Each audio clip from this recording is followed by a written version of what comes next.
When I was interviewing at Mount Sinai, somebody asked me, how are you going to change the world? And I thought it was a really big, really scary question. It's easy to think, oh, I'm just a medical student. I'm not going to do anything yet. When I'm a doctor, I'll help people, but right now I'm just studying.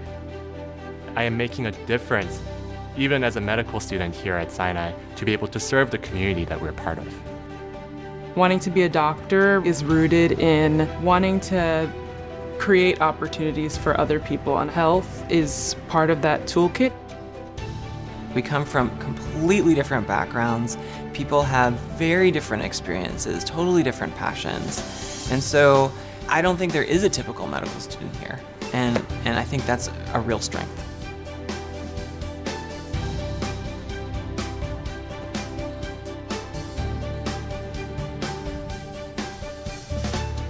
There's kind of a conventional wisdom about what it takes to make it into the medical profession. And these 4 students, they break that mold in terms of their culture, their heritage, their backgrounds, their beliefs, and they can achieve incredible things because of the diversity that they bring, the diversity of experience, the diversity of thought that they bring to the profession of medicine. They are the future of healthcare in this country. The medical students at Mount Sinai are passionate, they're dedicated, they are innovative, and they want to change the world, but they have different ways of doing it, as you'll see from learning about our students tonight.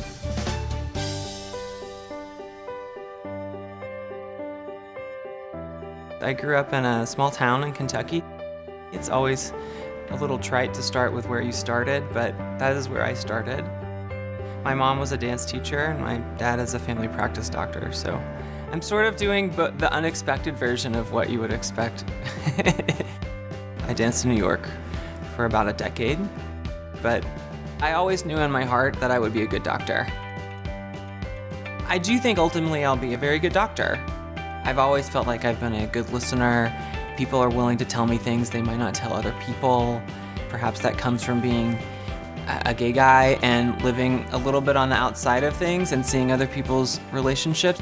Maybe it comes from being a dancer and not thinking with words all the time and hearing body language.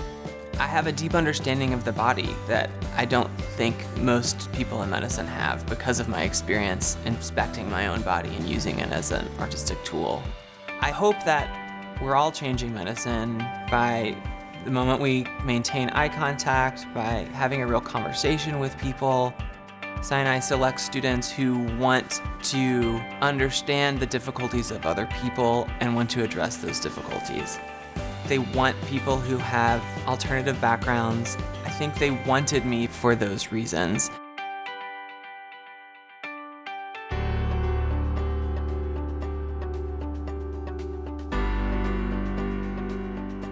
When I see patients, it always reminds me of my parents and how important it is to me to make sure that they have doctors who understand them. Terminé la primera semana de medicina. Qué bueno. I'm originally from Nicaragua, and I think like a lot of immigrants, my sister and I would end up having to navigate different systems for our parents. We'd have to advocate for them. One of the things I really liked about Mount Sinai is they say we train physician advocates. Being a doctor, it's always had to be more than just the stethoscope.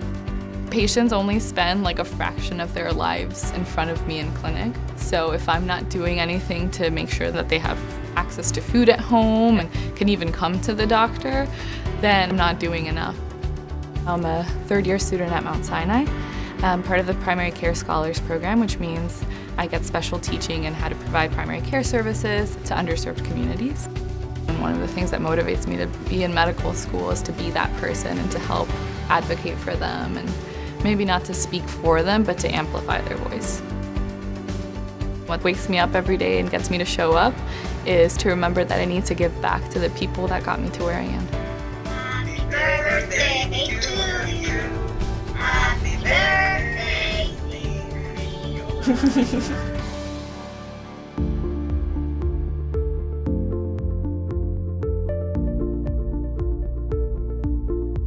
My story is that I come from a family of very passionate, but not necessarily financially well-supported family, who have instilled in me this sense of curiosity and dedication to the community.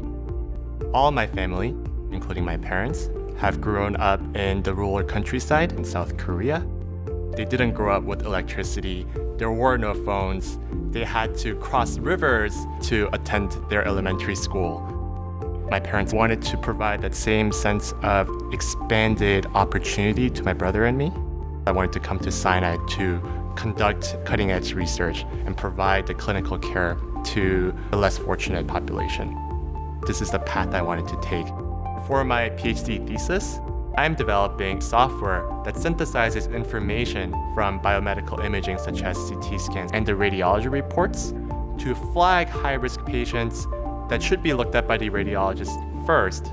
We can make the physician's job so much easier by making sure that we're seeing the right patients at the right time, rather than having to go through thousands of images and case reports and charts. Currently, there exists a discrepancy in healthcare. My research will provide software algorithms that does not depend on very expensive computing power that can be run on a smartphone. And what I'm hoping to do with developing a software that is readily deployable to everywhere, whether it's me in New York or my relatives in the rural hometown of Bonghwa, is leveling the playing field. The important thing about having this level playing field is that we're saving lives no matter where we are in the world.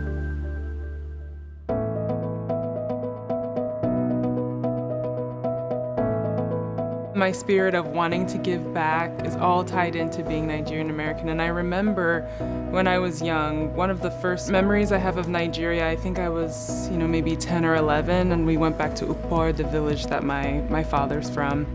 And I just remember seeing people without shoes. And I was just like, this is crazy, this isn't fair. That really sort of set me on the path for taking advantage of opportunities that better not only myself, but for people that don't have those opportunities. You want to change the landscape. The field that I'm interested in, spine surgery, is because there are so few women of color spine surgeons. Sinai truly helped me work out a way of being a surgeon, but then also wanting to be a doctor that serves communities of color.